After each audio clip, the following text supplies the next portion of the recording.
We have another Tesla Model X wrap project.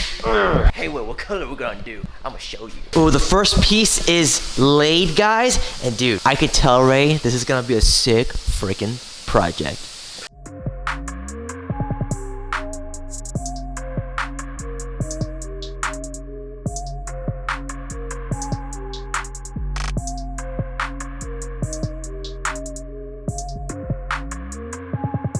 How about that angle? It's not precision. It's not good. Ah. Negative too.